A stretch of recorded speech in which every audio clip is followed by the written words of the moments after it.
A tennis match with 0 ranking points on the line just became one of the hottest tickets in New York. No seeding implications. No path to a title. Nothing that shows up on a stat sheet a year from now. And somehow, it's harder to get into than half the actual first-round matches happening 3 days later. That should not make sense. Here's what's actually happening. On the evening of August 27th, inside Arthur Ashe Stadium, Alex Eala is walking out to play Iva Jovic. It's called Stars of the Open. It carries no ranking points. It decides nothing. And the demand around it has been strange enough that people who cover tennis for a living have started asking the same question out loud. Why does a meaningless exhibition match feel like a main event? The easy answer is star power. 2 exciting young players, a big stadium, a fun night before the real tournament starts. Fine. That explains some of it. It doesn't explain all of it. Tickets for this thing start around $30. That's not a small number for an exhibition that hands out 0 points and settles 0 rankings. People aren't paying that just to watch a friendly hit, because the reason people are actually fighting for these seats has almost nothing to do with what happens on the scoreboard that night.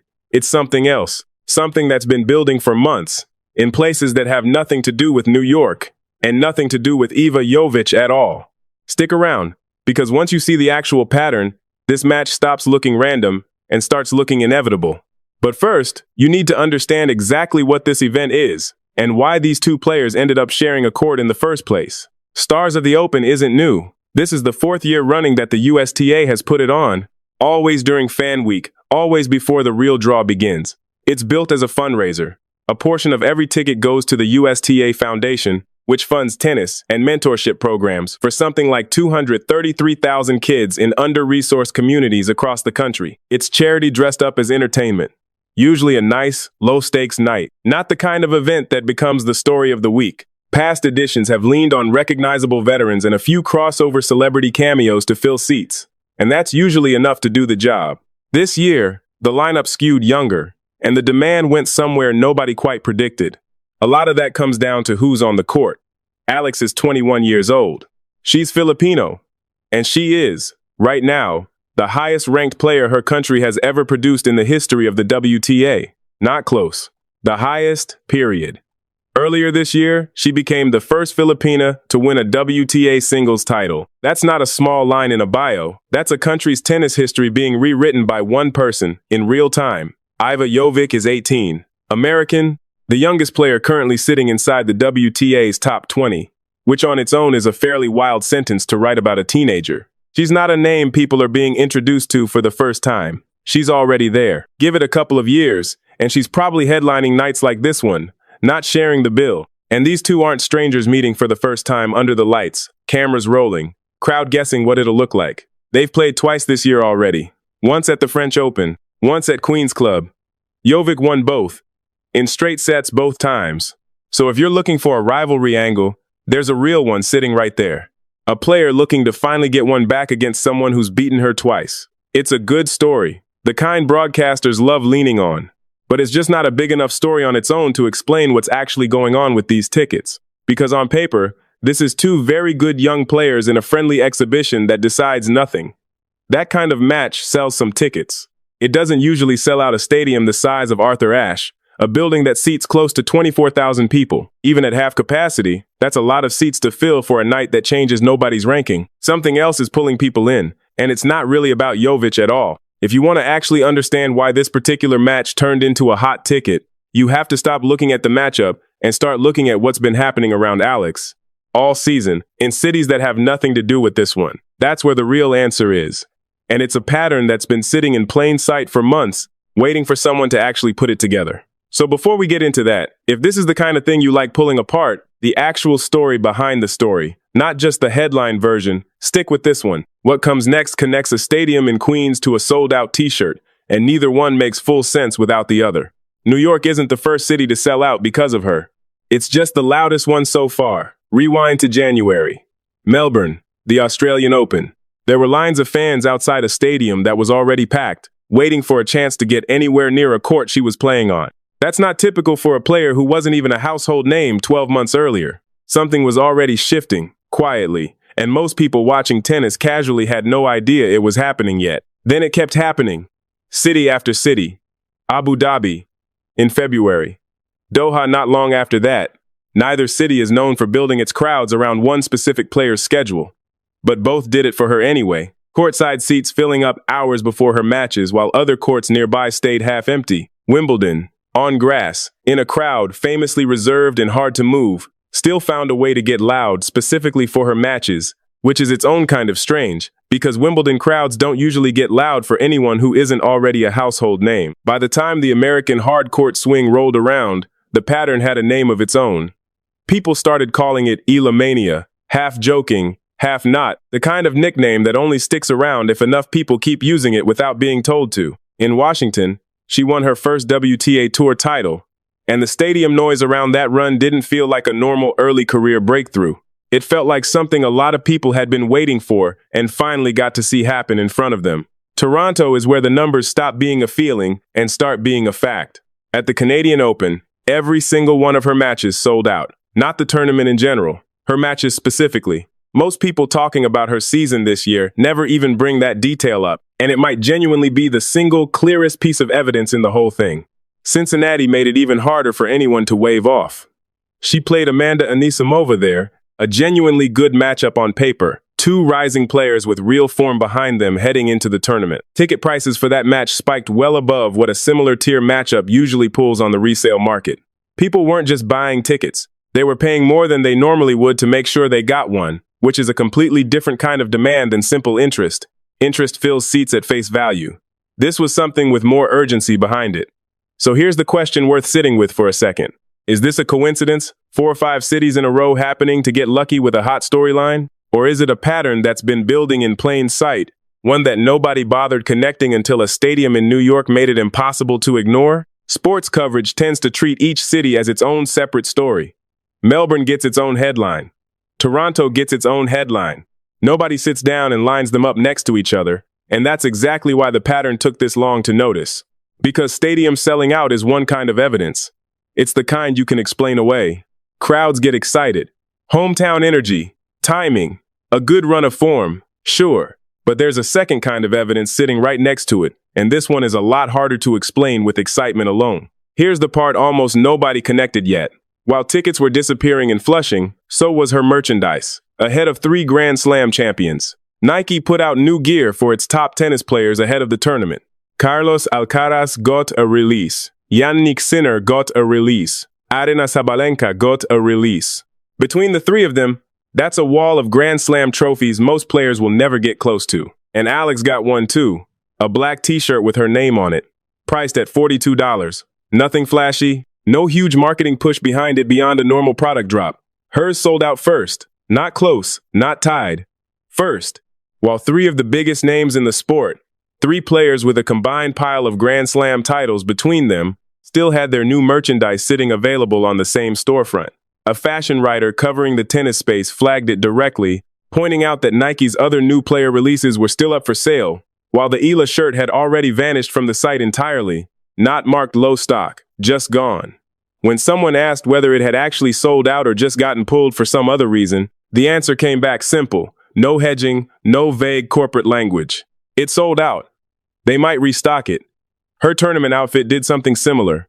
She unveiled it on social media, a royal blue dress priced at $140, built specifically for this US Open, and word started spreading fast that it had also moved quicker than anything else Nike had put out that week for its other athletes on tour. 2 separate product drops, from the same brand, in the same short window, both disappearing faster than gear tied to players with far bigger trophy cases. Now put those 2 things next to each other. A stadium filling up around a match with 0 competitive stakes. A t-shirt selling out ahead of players who've combined for a stack of major titles. 2 completely different markets. One is people deciding where to spend an evening. The other is people deciding where to spend $42 on a shirt. Different decisions, different motivations, different moments, weeks apart from each other, made by people who probably never talked to one another about any of it. And they're both pointing at the exact same person. That's not a coincidence anymore. That's a signal. And what it's signaling is something that doesn't show up cleanly in a ranking number. Alex isn't the highest seed walking into this tournament. She isn't the betting favorite. Her position on paper doesn't fully explain what's happening around her in every city she shows up in. Rankings measure results across a set number of tournaments, weighted by how far you go and who you beat along the way. They're not built to measure how badly a stranger in Toronto wants to be in the building when you walk out, or how fast a stranger online wants to click buy on a shirt with your name on it before it disappears. Those are two entirely different kinds of math, and right now, only one of them has her anywhere near the top, which means the ranking was never really telling the whole story. Something about her, specifically her, not just her results, is pulling people in a way that spreadsheets don't usually capture. It's the kind of pull that shows up at a box office and a merchandise counter before it ever shows up in a stat, and by the time it does show up in a stat, everyone acts surprised, even though the signs were sitting there in ticket queues and sold-out product pages the entire time. A stadium ticket and a t-shirt don't usually agree with each other this cleanly. When they do, it's worth paying attention to what they're actually telling you, because most of the time these two signals move independently of each other, tied to completely separate calendars, separate budgets, separate decisions made by separate people. Because if two unrelated markets are reacting the same way to the same person, that's not hype anymore. That's proof of something real, something bigger than a single hot week or one flattering headline. And the next part is where the numbers actually line up side by side, where this stops being a theory and starts being something you can point to directly. Stay with it, because that's where the pattern really clicks into place. Put the numbers side by side, and the pattern stops looking like luck. A stadium sells out around a match worth 0 ranking points. A shirt sells out ahead of 3 players who've combined for a stack of Grand Slam trophies. Prices spike for a match against Amanda Anisimova that had no title on the line either. Every one of her matches in Toronto, gone, before the tournament even reached its final rounds. None of these things happened in the same building, on the same website, or in the same week. They happened months apart, in different countries, run by completely different organizations who never coordinated with each other, who don't even operate in the same industry. A stadium operator in Toronto has no reason to talk to a merchandise team at Nike headquarters, and yet they all landed on the same conclusion at the same time. That's not a trend anymore. A trend needs one direction over one stretch of time. This is 4 or 5 separate markets, independently, arriving at the exact same read on the exact same person. There's a smaller story sitting inside this one too, and it's worth pulling out on its own, because it adds a layer the ticket numbers can't. Jovic has beaten her twice this year, both times in straight sets, once at the French Open and once at Queen's Club. No ranking points are on the table this time, so technically there's nothing to avenge. But sports don't really work that cleanly, and crowds know it. A player who's lost to someone twice usually wants a third shot at them, points or no points, and a crowd that knows the history tends to want that too, almost more than they want a clean scoreline. It's a small thread, not the whole rope, but it's exactly the kind of detail that makes an exhibition feel like it actually matters, even when the scoreboard insists it doesn't. Here's the detail that gets missed the most, and it might be the most telling one in the entire lineup. Stars of the Open has run for 4 years straight now, always drawing a solid crowd, always featuring names people already recognize going in. This year, the announcement listed 4 players at the top of the bill: Alex, Joao Fonseca, Iva Jovic, and Lerner Tien. Fonseca reached the quarterfinals at the French Open this year. Tien climbed a career high inside the top 20 after a strong run at the Australian Open. Both are genuinely excellent.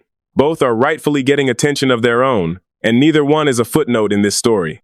And still, in a lineup built around 4 of the sport's brightest young players, it's her name that ended up carrying the headline. Not because the tournament decided to push her there on purpose, because the demand did that on its own, out in the open, and the tournament's marketing simply followed where the ticket sales were already pointing. That's the first time in the 4-year run of this event that's happened with a player from Asia standing at the top of the bill, and it happened almost by accident, driven by ticket sales, rather than a plan somebody drew up months in advance in a marketing meeting.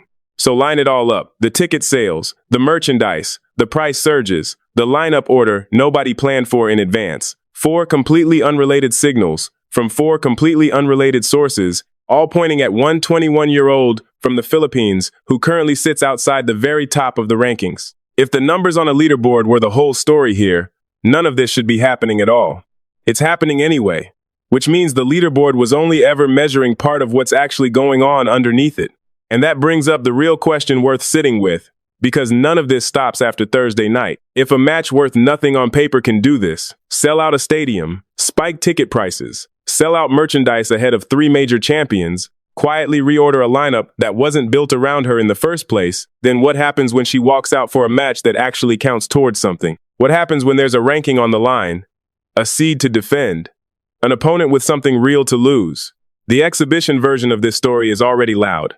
Nobody's tested what the real version looks like yet, and that's the part worth actually paying attention to next. There's also a bigger picture sitting just past the personal one. The US Open is the most commercialized Grand Slam on the calendar, and brands treat it that way every single year, pouring money into whichever players they think will move the needle. Usually that list starts with whoever's currently winning the most. This year, before a single competitive point has been played, the list seems to be starting somewhere else. That's not a small shift for one tournament. If it holds, it changes how every brand in the sport thinks about where the actual audience is looking, and it changes it based on evidence nobody can really argue with anymore. Nobody knows yet how far this goes. Maybe it's a 2-week story that fades once the tournament ends and everyone moves on to the next name, the next storyline, the next player the algorithm decides to push. Or maybe Thursday night in Arthur Ashe turns out to be the smallest version of something that's about to get a lot bigger once the real draw starts and the stakes finally match